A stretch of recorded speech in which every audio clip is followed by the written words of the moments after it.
Am făcut o selecție de poezii de primăvară pentru voi, din poeți români.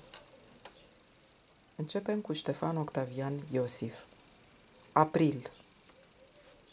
Streșinile se dezgheață, picură mărgăritare. Ce de lume, ce de viață și ce larma surzitoare! Antinerit natura. Negustorii zdrențuroși strigă cât îi ține gura. Hai la ghiocei frumoși! În mansardă locuiește un artist. Băieț sărac, de un ceas se chinuiește ca să vâre ațănac. Și cârpindu-și biet cum știe pantalonii vechi de drill, fluieră de bucurie. Bine ai venit, April!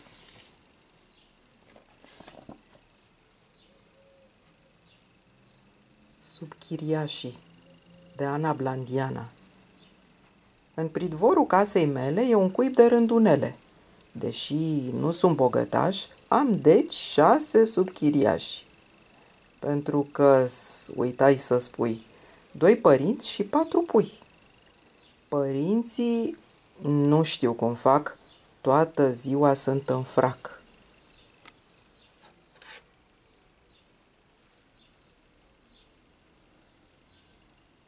Chiar și dimineața zboară, doar în ținută de seară. Vrăbile cam bârfesc, ci că prea se grozăvesc. Dar eu, drept să spun, îi iert. Sunt în haine de concert. Pui văd ieșind în prag 4 guri deschise larg, încât chiar mă preocup. Ciocurile au și trup? Ba mă întreb și alte fleacuri. Trupurile au și fracuri? Mor de curiozitate până aflu câte toate.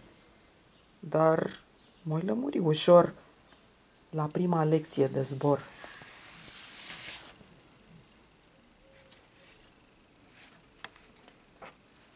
O stradă cu sentimente, de Ana Blandiana. Strada mea e ca toate străzile de pe pământ.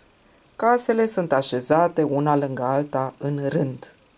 Unele mai frumoase, altele mai urâte, că te și miri, unele mai grase, altele mai subțiri, unele mai murdare, altele mai curățele și împodobite cu câte și câte înflorituri și modele. Acoperișurile sunt și ele care de care, mai cu streșini, mai cu hornuri și poduri, încercând fiecare să se remarce într-o mulțime de moduri. Pentru că trebuie să mă credeți de la început, pe cuvânt, deși e ca toate străzile de pe pământ, casele ei sunt ambițioase, încăpățânate, curioase, vesele, triste, părfitoare, timide, impertinente. Strada mea, oricât pare de necrezut, este o stradă cu sentimente. Uite, casa aceea cu pereții portocalii, prin ferestrele căreia se văd flori și perdele cu horbote și se aud glasuri de copii, râde toată ziua în hohote.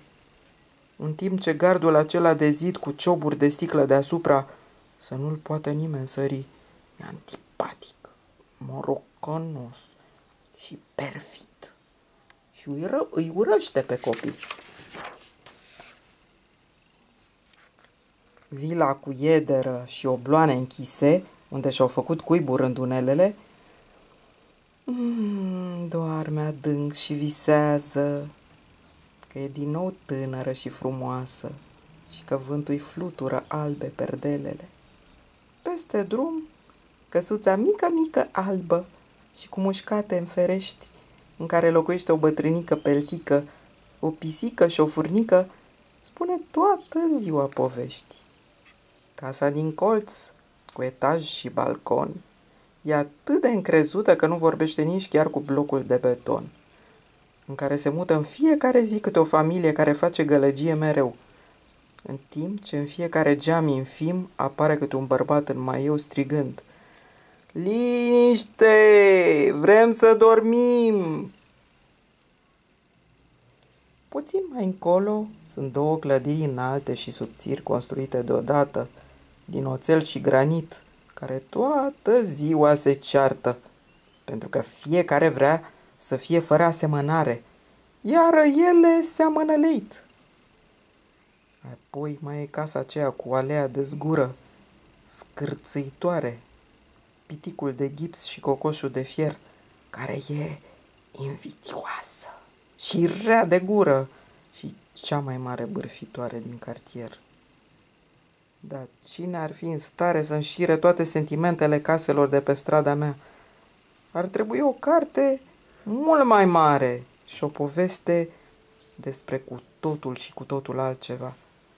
Pe când eu, abia dacă reușesc să inventez o poveste cu maidaneze și maidanezi.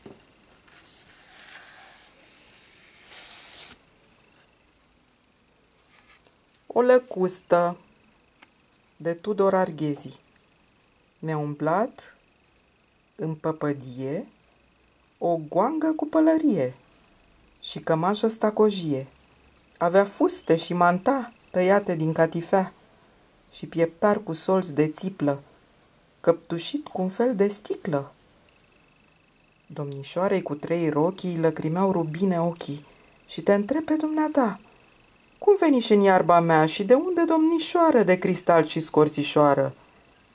După pana ce te-a scris, vii și tu din somn și vis, căci vopsele asemeni nu-s decât colo, tocmai sus, unde sunt într-adevăr pensule de afira păr și zugravi de o șchioapă, meșteri scriitori cu apă.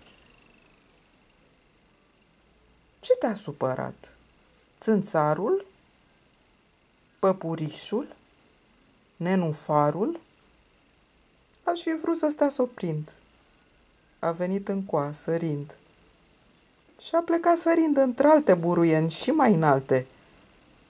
Și aș fi vrut să-mi stea întâi pe un vârf, ci să o mângâi. Mi-a lăsat atâta mie, bumbigoi de păpădie.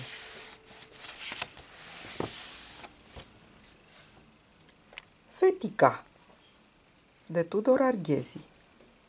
Ce duh ai și ce putere să împletești ceară cu miere de la floarea din grădină ostenită de albină. Tu adun de pe meleaguri pentru stup și pentru faguri pulberi, rouă, stropi și leacuri, poate că de mii de veacuri.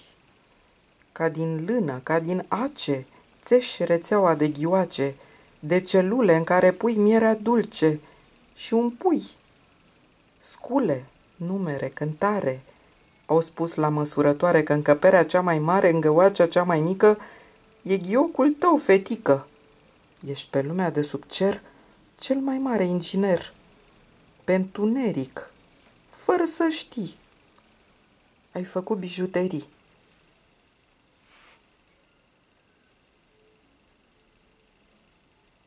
Și minuni în toată clipa, cu musteața și aripa. Și cum știi, muncind să taci, nu te lauzi cu ce faci.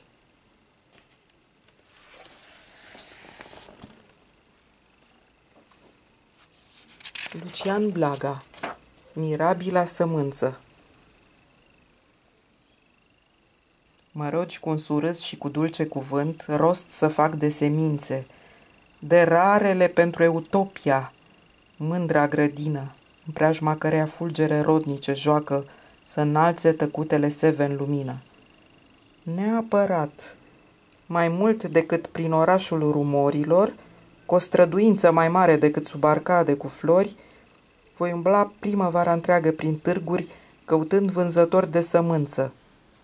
Mi-ai dibuit aplecarea firească și gustul ce-l am pentru tot ce devine în patrie, pentru tot ce sporește și crește în izvorniță. Mi-ai ghicit încântarea ce mă cuprinde în fața puterilor, în ipostază de boabe, în fața mărunților zei, care așteaptă să fie zvârliți prin brazde tăiate în zile de martie. Am văzut nu odată sămânța mirabilă ce închide în sine supreme puteri, neînsemnate la chip, deși după spița alese împar semințele ce mi le ceri. Culori luminate, doar ele destăinuie trepte și har. În rânduri de saci cu gura deschisă, boabele să ți le închipui. Gălbii sau roșii, verzi, sinilii, aurii, când pure, când pestrițe, asemenea proaspete, vii și păstoase și lucii culori se mai văd doar în stemele țărilor sau la ouă de păsări. Semințele în palme de le ridice răcoroase, un sunet auzi, precum ni l-ar da pe un țărmure al mării de est mătăsoase nisipuri. Copil îmi plăcea, despoiat de feșminte, să intru în picioare în cada de grâu, cufundat până la gură în boabe de aur. Pe umeri simțeam o povară de râu. Și acum, în timpuri târzii, când mai văd câteodată grămezi de semințe pe arii, a nevoie pun capăt fierbintei dorinți de a le atinge cu fața. De alintarea aceasta mă ține departe doar teama de a nu trezi zeii, solarii, visătorii de visuri tenace, cu minți, laudă semințelor, celor de față și în veci tuturor. Un gând de puternică vară, un cer de înaltă lumină se ascunde în fiecare din ele. Când dorm, palpită în visul semințelor un foșnet de câmp și amiez de grădină, un veac pădureț, popoare de frunze și un murmur de neam cântăreț.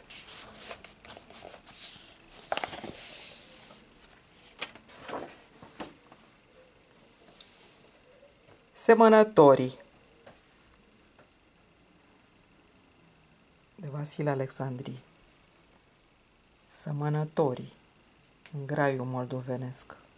Sămănătorii harnici cu sacul sub soară pășesc un lungul brazdei pe fragetul pământ. Pe culme, pe vâlcele, se suie și coboară zvârlind în a lor cale semința după vânt. O mie, zice unul menind cu veselie. Noroc și roadă bună, adauge un alt. Ca vrabia de toamnă rotund spicul să fie, ca trestia cea înaltă să fie paiul înalt. Din zori și până în noapte tot grâu să răsară, în el să se ascundă porumbii osteniți, și când flăcăi și fete vor secera la vară, în valuri mari de aur să înnoate rătăciți. Sămănătorii veseli spre fund înaintează, de-a curmezișul brazdei boroanele pornesc. Și grapele spinoase de-aproape le urmează, îngroapă încet semința și câmpul netezesc.